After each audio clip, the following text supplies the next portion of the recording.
बिस्मिल्लाहिर्रहमानिर्रहीम। अस्सलाम वालेकुम व्यूअर्स। आज हम बड़े एक इंपॉर्टेंट इशू के ऊपर बात करने जा रहे हैं जो कल से पाकिस्तान के मीडिया के ऊपर बड़ी एक फ्लैश न्यूज़ के तौर पर सुना और देखा जा रहा है, और वो ये है कि कुछ लोगों के ख़िलाफ़, कुछ पोलिटिकल लोगों के ख़िलाफ़ एक गद्दारी का मुकदमा मौजूदा गवर्नमेंट की के दौर के अंदर एक आम शख्स की शहरी की शिकायत के ऊपर जो है वो दर्ज किया गया है। सबसे पहले तो हमें ये देखना है कि एक आम तौर पर तो FIR जो होती है वो इतनी आसानी से नहीं होती है। एक आम आदमी के अंदर के साथ भी कोई प्रॉब्लम हो जाए तो थाने के अंदर जाके 100 तरह के मसाइल को उसको फेस करना पड़ता है, तब जाके कोई FIR कटती है। तो ये इतनी बड़ी FIR करती है जिसके अंदर इतने सारे पॉलिटिकल लोगों को गद्दारी के मुकदमे के अंदर नामजद किया गया और बहुत सारी दफ़ात लगाई गई हैं, और वो पूरे पाकिस्तान के मीडिया के ऊपर एक फ्लैश न्यूज़ के तौर पर सामने आई है, जिसमें अनफॉर्चुनेटली जो आज़ाद कश्मीर के प्राइम मिनिस्टर हैं उनका नाम भी उस मुकदमे FIR के अंदर दर्ज कर दिया गया है। तो पहली बात तो जानने और समझने ये है कि ये FIR अचानक हादसाती तौर पे नहीं हो गई, या ऐसे भी नहीं है कि किसी आम शहरी ने जाके कंप्लेन की और बस वो FIR जो मुहर्रर बैठा था उसने FIR काट दिया है। तो ये इतना सादा वाक़या नहीं है।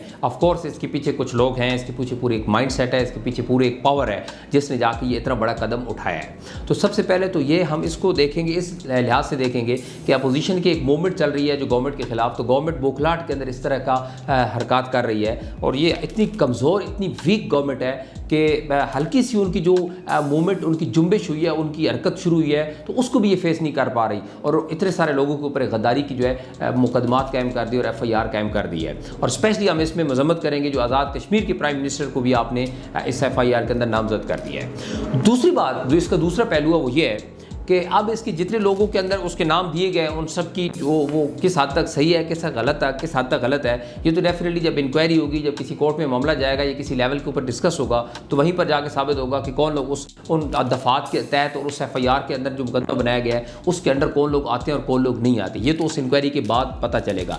लेकिन मैं स्पेसिफिक बात करना चाहूँगा शरीफ ख़ानदान के हवाले से, जो कि शरीफ ख़ानदान के लोगों को इसके अंदर गद्दारी के अंदर नामजद किया गया है। इसके ऊपर एक बड़ा शोर उठ रहा है कि जनाब 3 दफ़ा प्राइम मिनिस्टर रहने वाला शख्स और शायद खाकान अब्बासी साहब इसी तरह एक दफ़ा वज़ीर आज़म रहे और मुख्तलिफ वजारतों के अंदर रहे, और इस तरह के और बहुत सारे लोग, इनको भी गद्दारी के मुकदमे के अंदर नामजद कर दिया गया। तो ये कैसा इंसाफ है? ये तमाम मीडिया चैनल्स के ऊपर इसके ऊपर बड़ी डिबेट हुई है, कल से बड़ा शोर पड़ा हुआ है। तो जनाब वाला अर्ज़ यह है कि ये शरीफ ख़ानदान की जराइम की लिस्ट इतनी तवील है, इतनी लंबी लिस्ट है कि इस ख़ानदान के लिए गद्दारी का लफ्ज़ भी बड़ा छोटा पड़ जाता है। उसके अंदर भी इतनी, इससे भी अगर कोई बड़ा लफ्ज़ होता और इससे बड़ा दफ़ा अगर अंग्रेज़ सरकार ने को बनाया होता तो वो भी इनके ऊपर लगना चाहिए था, क्योंकि ये वो ख़ानदान है, ये वो लोग हैं जिन्होंने 35 साल से लगातार मुसलसल बेरहम तरीके से इस मुल्क को लूटा है, जिन्होंने अपनी ज़ाती दौलत के अंदर अरबों डॉलर का इजाफा किया है, पूरी दुनिया के अंदर बिजनेस एम्पायर खड़े कर लिए हैं।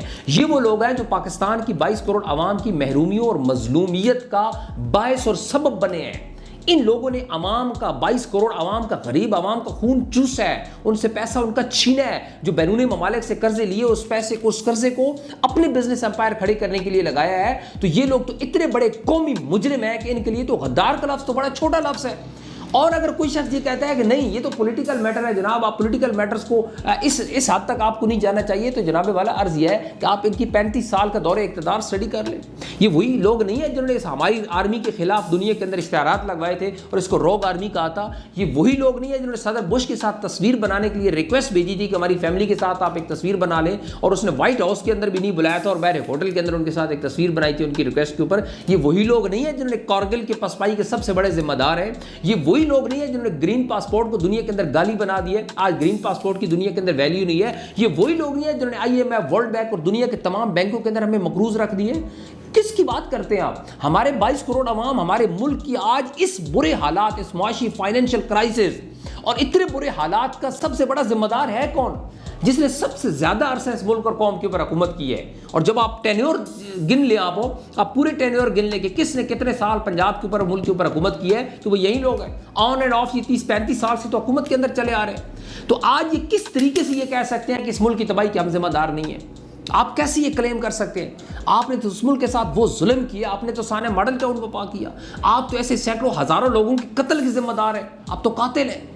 और आप पैसा इकट्ठा करके और आप जाके दुनिया के अंदर बिजनेस एम्पायर खड़े करके बैठ गए, और आज आप कहते हैं कि हम तो पॉलिटिकल लोग हैं, हमारा गद्दारी से क्या तल्लुक़ है, हम तो इस तरह के जुर्म के जो है वो ज़रिए नहीं बने। तो जनाब वाला ये जराइम आपकी है, आपकी जराइम की फहरिस्त बड़ी तवील है, बड़ी तवील है। और जब कभी वक्त आएगा जब कोई वाकई जेन्युइन एहतसाब होगा और जेन्युइन एहतसाब का कमीशन बनेगा और आपसे जब पूछा जाएगा तो उस वक्त देखेंगे, लिस्टें जब सामने आएगी तो फिर दुनिया और कौम देखेगी कि आपने इस मुल्क के साथ कितनी गद्दारियां की हैं, आपने इस कौम के साथ कितनी गद्दारियां की हैं। डॉक्टर ताहिर कादरी ने आज से 5 साल पहले अपनी प्रेस कॉन्फ्रेंसेस के अंदर आपको बताया था कि आप एलानिया आपके रॉ के साथ लिंक्स हैं, आपकी मिलों के अंदर इंडियन रॉ के एजेंट्स काम करते हैं, उनकी तमाम लिस्टें प्रोवाइड के पासपोर्ट नंबर तक बता दिए थे कि ये वो लोग हैं जो पाकिस्तान के अंदर काम कर रहे हैं। तो मेरा तो सवाल उन कौमी सलामती के इदारों से भी है कि आप उस वक्त कहाँ थे, आपने क्यों नहीं एक्शन लिया था। और डॉक्टर साहब ने ये बात की थी कि अगर मैं गलत बोल रहा हूं तो आए मुझे झूठा साबित कर दे। आप कहें जी नहीं डॉक्टर साहब आप गलत कह रहे हैं, हमने तहकीकात की और ऐसा नहीं है। जबकि ऐसा था, आपको भी पता था और तमाम कौमी सलामती के इदारों को भी पता था कि ऐसा ही था,